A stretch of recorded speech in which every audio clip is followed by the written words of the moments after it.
are entering a great, spectacular underwater world of the underwater world that we have off the Mississippi coast. Spearfishing is probably very similar to deer hunting with a bow. Very, very similar to that, except for one of the things that's going to happen is we have a lanyard that's attached to the shaft to the gun. So in essence, if we don't kill the fish and hit it in a kill area, then we are susceptible to being pulled around by the fish. So that's one of the things that we always specifically want to make sure that we do is put a good kill shot on the fish. Otherwise, we're going to have to wrestle them a little bit. The gun has the shaft, it has the bands which propel the shaft, and on the end of the shaft, the tip, which is actually what goes through the fish and holds the fish onto the shaft. In addition to that, we also have the string or lanyard that actually holds the shaft to the gun, so that when we pull the trigger, the shaft comes out of the gun and goes through the fish, like so, and this is what holds the fish onto the shaft.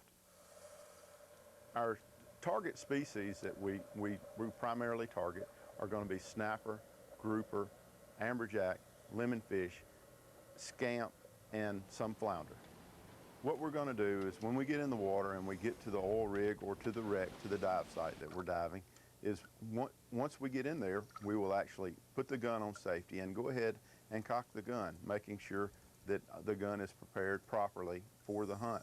The next thing that we're going to be doing is looking for species that we want to hunt. For the most part, we're going to see a lot of fish.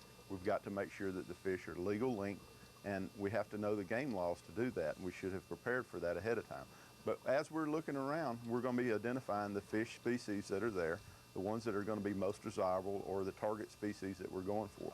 The next step that we're going to be doing is getting close enough, and that's part of the technique of hunting the fish, is to get close enough to make sure that we do get penetration and try to kill the fish close enough. We don't want to wound the fish and let them get away from us. We actually, if we pull the trigger, we want to be committed to harvesting the fish.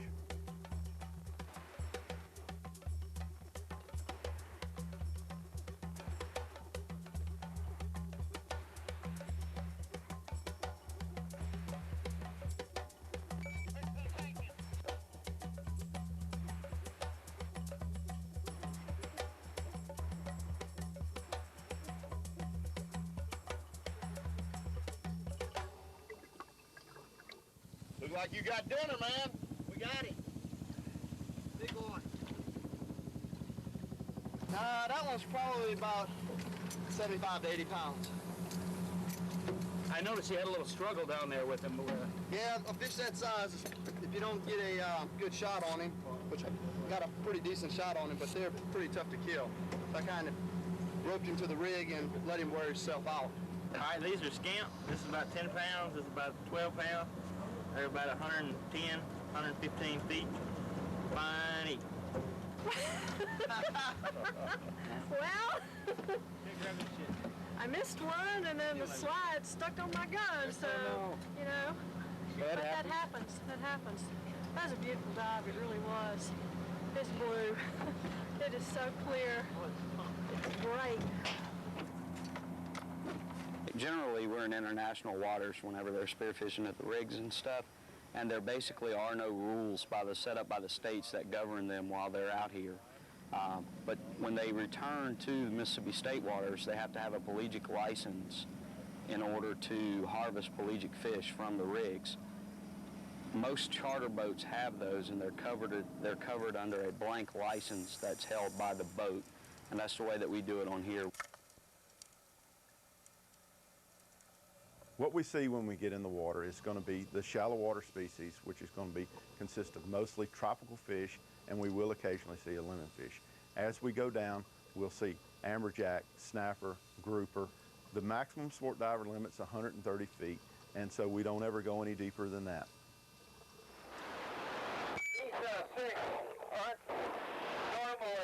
normally encountered this far to the north in the Gulf of Mexico.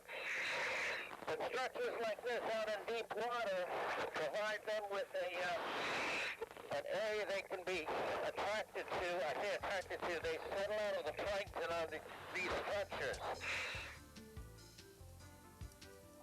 We have a great resource off the Mississippi coast from the oil rigs, or called steel reefs, that are out on the continental shelf with up to 300 foot of visibility, or some of the wrecks that we have anywhere from 60 to 130 foot.